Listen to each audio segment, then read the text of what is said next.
Selamat pagi kawan ternak, kita sudah sampai di kandang domba Dorsit, lokasinya di Pujon.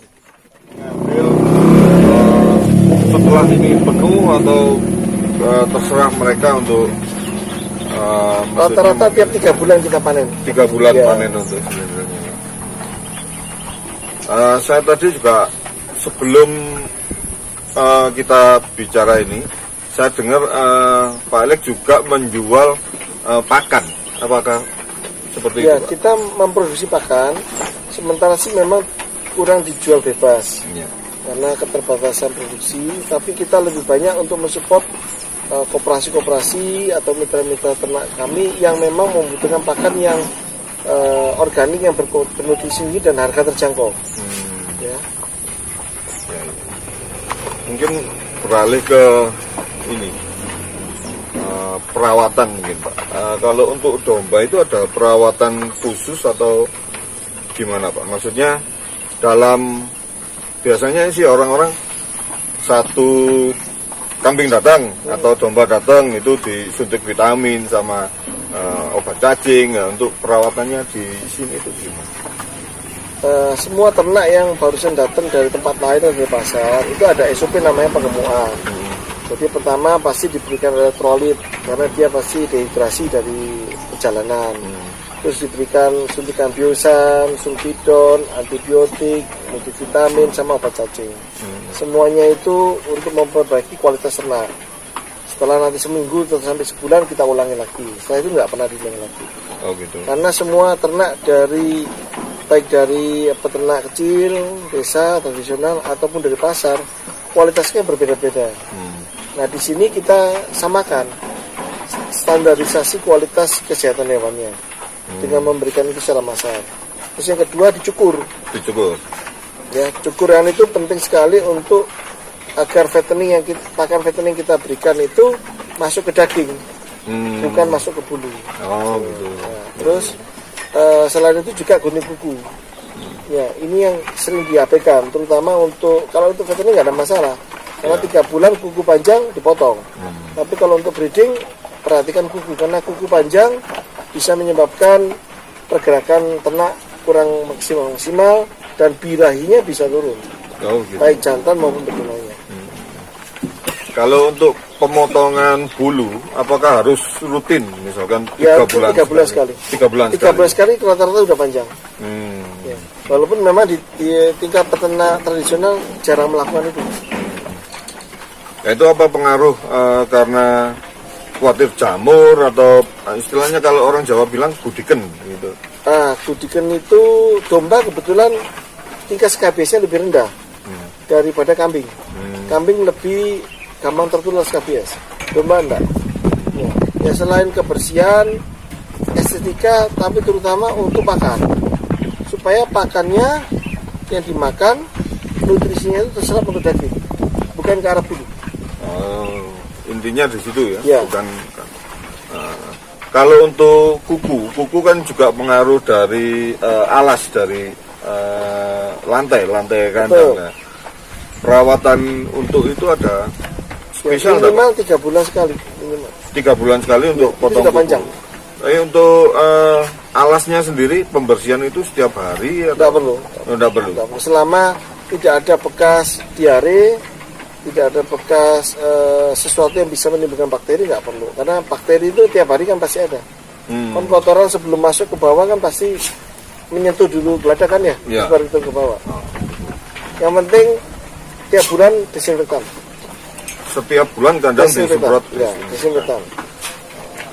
Caranya penyemprotan desinfektan itu kambing masih ada di kandang atau kambing dikeluarkan? Tidak perlu dikeluarkan. Oh, tidak perlu. Aja.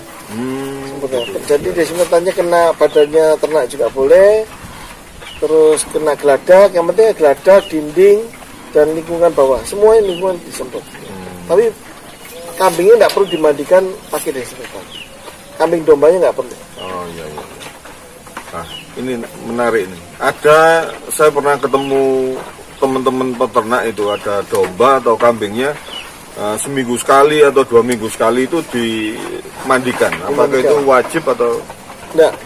Jadi kalau untuk pencegahan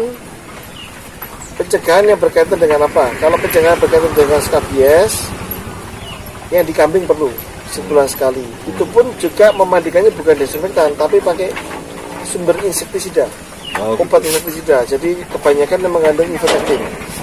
Nah, tapi kalau untuk insektisida nggak perlu. Domba jarang terjadi skabies, jarang sekali. Jarang sekali. Jadi domba kurang perlu untuk dimandikan tiap hari, nggak perlu. Cukup dengan dicukur sebenarnya sudah seperti dimandikan ya. Oh gitu. Ya. Menyambung tadi Pak Alex mengatakan kalau ada kambing yang diare ya namanya cerita itu apa ada treatment khusus untuk domba-domba yang misalkan yang sehat, nanti kalau ada yang sakit atau ada di treatment khusus enggak? Diare itu kan penyebabnya, yang penting ketahui dulu penyebabnya ya. Kalau penyebabnya karena makan, obatnya nggak terlalu ribet sih. Kasih aja di atap obat manusia.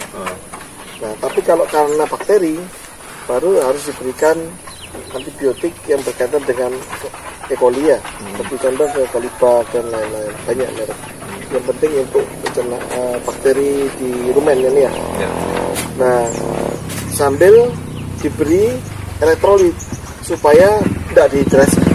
Biasanya orang diare kan pasti selalu tenang tidak. Terus yang perlu juga segera dibersihkan kandangnya agar bakteri atau kotoran yang lecetnya tadi itu tidak dinyapin lalat dan disebarkan ke kandang yang lain atau ke ternak lain. Jadi diare atau diarea itu bisa menjadi wabah kalau tidak segera ditangani. Jadi jajaran kotorannya digagat tuh Pak ya. Itu mesti segera dibersihin. Jadi tidak perlu kalau ada domba atau kambing yang diare harus kita pisahkan dengan teman-temannya gitu, tidak perlu. Kotorannya aja harus segera dieksekusi. Caranya pertama, kalau begitu ada yang diare, disemprot aja desinfektan. Ya, desinfektan kan banyak tuh, desinfektan ya. Nah, setelah disemprot, kita beri kapur, terus diikuti tanah atau pasir, kita sapu ke bawah. Gitu ya. Pokoknya sesegera mungkin diturunkan ke bawah, tapi sudah disemprot desinfektan. Jadi kan bakteri ini kotoran itu sudah mati.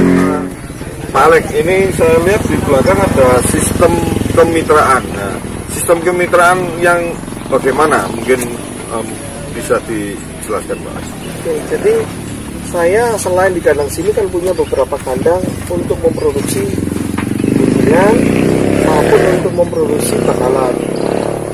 Salah satunya ada di kandang Gunung Kawi. Itu kami bekerja sama dengan koperasi, di mana kami menyuplai buntingan ke koperasi.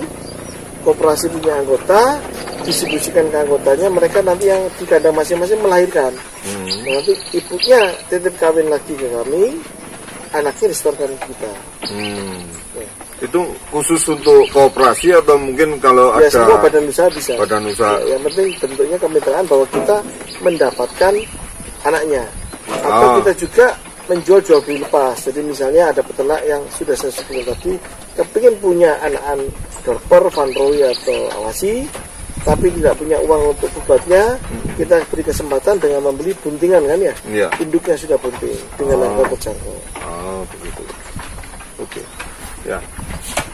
Kawan ternak, kita sudah sedikit berbincang-bincang dengan Pak Alex. Mungkin lain kali kalau kawan ternak ada pertanyaan bisa kita diskusikan lagi dengan Pak Alex kapan kita bisa ketemu dan membuat konten yang baru. Oke, saya kira cukup sekian review kali ini. Terima kasih Pak Alex. Ya, kita ketemu lagi di lain video. Oke, assalamualaikum.